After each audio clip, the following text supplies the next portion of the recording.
آدم رئيس نادي المدينة المنورة، بنرحب بحضرتك وبنقول لك ليه فريق المدينة المنورة ما بيلعبش على ملعبه من بداية الموسم؟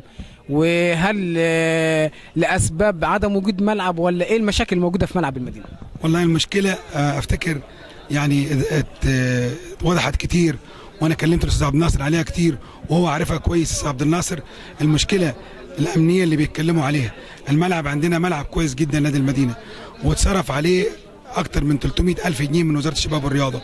يعني جاتنا فلوس عشان خاطر نلعب على الملعب، وفي نفس الوقت بعد ما اتعملت الأسوار وتوضب وتظبط فنيا وأمنيا برضو الأمن بيقول لك مش موافق. مش موافق على إيه؟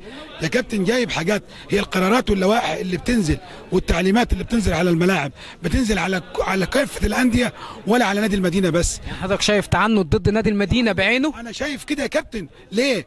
أولا 6 مجموعات ب 76 فرقه، 75 فرقه بتلعب على ملعبها الا المدينه يا كابتن. ليه؟ وتعالى وصور عندي وشوف الملعب في افضل حالاته فنيا وامنيا واسال عليه يا كابتن.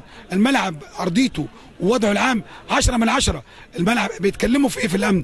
بيقول لك احنا عايزين اصلا شبكه مضافي. ايه شبكه مضافي دي؟ هو في ملعب فيه شبكه مضافي؟ عايزين خزان ميه، عايزين طلمبه، مش عارف هاي بايه. كل موضوع حريق. حريق ايه يا كابتن؟ يا كابتن بتوجه مناشده للسيد خالد عبد العزيز، مهندس خالد عبد العزيز وزير الشباب والرياضه. انا بوجه مناشده. اولا بترجى من وزير الداخليه، ارجوك سياده اللواء محمد بيه ابراهيم وزير الداخليه يتدخل في الموضوع ده. انا الفريق الوحيد اللي عندي افضل ملعب في المجموعه الاولى ومش بلعب على ملعبي.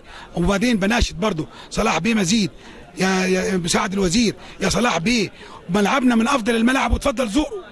اللي بيتكلموا فيه بيتكلموا في موضوع الحريق، شبكه حريق، رمبه حريق، خزان حريق، إيه؟ لكن امنيا واسوار وفنيا 10 من 10. استاذ عبد الناصر ارجوك يعني اتدخل معانا في الموضوع ده. صور يا استاذ عبد الناصر، تعالى في ملعبي وشوف الملعب شكله ايه. انا لغايه دلوقتي ما لعبتش مباراه على ملعبي. ليه؟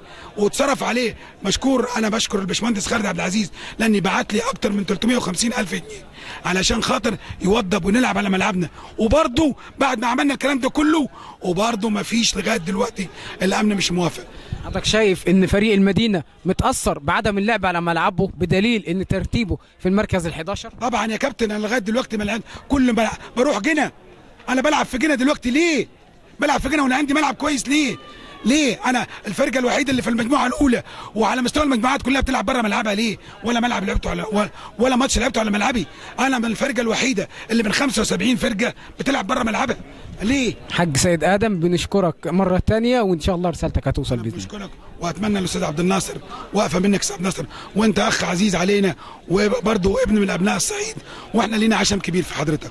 شاكرين جدا. شكرا.